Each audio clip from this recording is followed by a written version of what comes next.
20 ஆண்டுகளாக குடிநீர், கழிப்பறை மற்றும் மயான பாதை உள்ளிட்ட அடிப்படை வசதிகளை செய்து தர கோரிக்கை வைத்த தா. ஐயம்பாளையம் ஊர் பொதுமக்கள். திண்டுக்கல் மாவட்டம் தாடிக்கொம்பு பேரூராட்சிக்கு உட்பட்ட மல்வார்பட்டி அருகே 1வது வார்டு தா. ஐயம்பாளையம் உள்ளது. இந்த ஊரில் 400க்கும் மேற்பட்ட குடும்பத்தினர் வசித்து வருகின்றனர். தாழ்த்தப்பட்ட வகுப்பைச் சேர்ந்த 1000த்திற்கும் அதிகமான குடும்பத்தினர் இப்பகுதியில் பல தலைமுறைகளாக வசித்து வருகின்றனர். இந்த ஊரில் சுமார் 20 ஆண்டுகளுக்கும் மேலாக குடிநீர், கழிப்பிடம் என அடிப்படை வசதி செய்யப்படவில்லை. எங்கள் ஊரில் 400க்கும் மேற்பட்ட குடும்பத்தினர் இருந்தும் எங்களுக்கு குடிதண்ணீர் இங்கு இல்லை. எங்கள் ஊரில் இருந்து 1 கிலோமீட்டர் தொலைவில் இருக்கக்கூடிய மாரம்பாடி பகுதிக்கு காவேரி கூட்டு குடிநீர் உள்ளது. அங்கிருந்து எங்கள் ஊருக்கு குடிநீர் குழாய் அமைத்து குடிநீர் வழங்குமாறு பல முறை கோரிக்கை வைத்தோம். இதுவரை எந்த நடவடிக்கையும் மாவட்ட நிர்வாகம் எடுக்கவில்லை.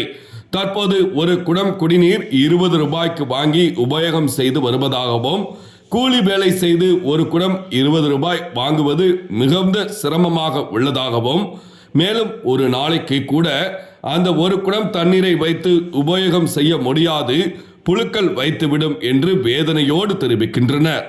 எங்களுக்கு உடனடியாக காவிரி கூட்டு குடிநீர் குழாய் அமைத்து குடிநீர் வசதியை செய்து தர வேண்டும். கழிவறை வசதி இல்லாததால் பெண்கள் மற்றும் குழந்தைகள் காட்டுப்பகுதிக்கு சென்று வருகின்றனர். அந்த நேரங்களில் விஷப்பாம்புகள் மற்றும் பல்வேறு இன்னல்களுக்கு ஆளாகி மிகுந்த சிரமத்திற்கு உள்ளாகின்றனர். ஏற்கனவே இருக்கக்கூடிய ஆழ்துணை கிணறு உபயோகம் இல்லாமல் தான் உள்ளது. அதில் முறையான மோட்டாரை பொருத்தி இருக்கும் கழிவறையை சுத்தம் செய்து பயன்படுத்த ஏதுவாக அமைத்து தர வேண்டும் என்று கேட்டனர்.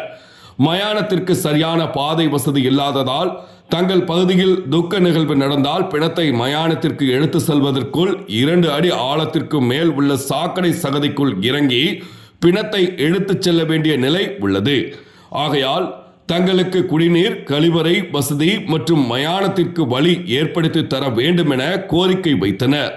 மேலும் இதே நிலை நீடித்தால் கரூர் திண்டுக்கல் தேசிய நெடுஞ்சாலையை மறித்து போராட்டத்தில் ஈடுபட போவதாக பொதுமக்கள் தெரிவித்தனர். ஐயம்பாளையம் மல்வார்பட்டி போஸ்ட் தாடிக்கொம்பு கிராமம், திண்டுக்கல் மாவட்டம் 1வது வார்டிலேருந்து பேசுகிறேங்க. எங்கள் ஊரில் 400 குடும்பம் வசிக்கிறோம். அதில் குடி தண்ணீர் இல்லைங்க. குடி தண்ணீர் மக்களுக்கு இல்லை. உப்பு தண்ணி நிறையா இருக்குது, குடிக்க தண்ணி இல்லை. அதில் என்னென்னா குடி தண்ணி ஒரு குடம் 20 ரூபா போட்டு வாங்குகிறோம். மக்கள் எல்லாருமே வாங்குகிறோம். அதனால் இப்போ காசு உள்ளவங்க வேலைக்கு போகிறவங்க வாங்கிக்கிறாங்க. இந்த முடியாதவங்க, இந்த ஓஏபி வாங்குறவங்க, அவங்களுக்கெல்லாம் தண்ணி வாங்க வசதி இல்லை. அதனால் அவங்க உப்பு தண்ணியே தான் குடிக்கிறாங்க. அதனால் நாங்களும் பல முறை நல்ல தண்ணிக்காண்டி கோரிக்கை வச்சு பல முறை கேட்டிருக்கோம். நாங்களும் ரொம்ப நாளாக போராடிக்கிட்டு இருக்கோம். குடி தண்ணீரே இன்னும் எங்களுக்கு செஞ்சு தரல. கண்டிப்பாக செஞ்சு தரணும். எங்கள் ஊர் மக்களுக்காண்டி நீங்கள் செஞ்சு தரணும். மல்வார்பட்டி வரைக்கும் தண்ணி வருதுங்க, மாரம்பாடி வரைக்கும் தண்ணி வருதுங்க.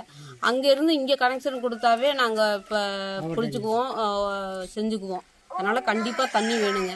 2வது கோரிக்கை என்னென்னா, எங்கள் ஊரில் மயான சாலை இல்லை. அது அதை க்ளீன் பண்ணி அதுக்கப்புறம் தான் அந்த ஓடையிலே அது வண்டி கொண்டு போவோம். அது மேடும் பள்ளமாக இருக்கும். அதுவே வண்டிகள்லாம் பதிஞ்சுக்கும். அதை எடுத்து விட்டு தான் திரும்ப போய் ரொம்ப இது எங்களுக்கு ரொம்ப நாளாக இந்த பிரச்சனை இருக்குங்க. ரொம்ப வருஷமாக இருக்குது. ரொம்ப வருஷமாக நாங்களும் ஓட்டு போடுறதுலேருந்து எங்கள் முன்னோர்கள்லேருந்து எல்லாருமே இந்த கோரிக்கை வச்சுக்கிட்டே தான் இருக்கோம். ஒவ்வொரு ட்ரீப்பும் அது எதுவுமே இன்னுமே சரியாகலைங்க. கண்டிப்பாக இந்த ட்ரீப்பு சரியாகணும். அந்த இதுக்காக வேண்டியது தான் நாங்கள் ஊர் மக்கள் சார்பாக கேட்குறோங்க. இன்னொரு 3வது என்னென்னா, கழிப்பட வசதி எங்கள் ஊரில் கட்டியிருக்காங்க. 2012 கட்டியாச்சு. அது கொஞ்ச நாள் இருந்ததுங்க, 4-5 வருஷமாக இருந்தது. இப்போ அது உபயோகத்தில் இல்லை. மோட்டாரையும் கழட்டிட்டு போயிட்டாங்க. பாத்ரூமும் பூட்டி கிடக்குதுங்க. ஒரு குடும்பத்துலேயும் 2-3 குடும்பங்க இருக்காங்க. அவங்க துவைக்கவோ செய்யவோ இது வசதி பத்தாதனால ரொம்ப கஷ்டமாக இருக்குது. கண்டிப்பாக கழிப்பட வசதி எங்களுக்கு கண்டிப்பாக வேணும். எல்லா வீட்லேயும் வயசு பொண்ணுங்க இருக்காங்க. எல்லாரும் குளிக்க செய்ய 7:30-8 மணிக்கெல்லாம் பஸ்ஸுக்கு போகிறதுனால கழிப்பட வசதி இல்லாதனால ரொம்ப சிரமமாக இருக்குங்க. கோரிக்கை நீங்கள் இனிமேல் ஸ்டெப் எடுக்கல அப்படின்னா நாங்கள் என்ன செய்கிறோம், ஊர் மக்கள் எல்லாருமே ஹைவேஸில் போய் மறியல் பண்ண தயாராக இருக்குங்க. அதுதான் எங்களுக்கு எப்படியாவது செஞ்சு கொடுங்க. நாங்கள் வேற எதுவுமே கேட்கல. எங்கள் ஊருக்காக வேண்டி இந்த 3 கோரிக்கை மட்டும் தயவு செய்து எப்படியாவது பண்ணி கொடுங்கன்னு உங்களை தாழ்மையுடன் ரொம்ப கேட்டுக்கொள்கிறோம்.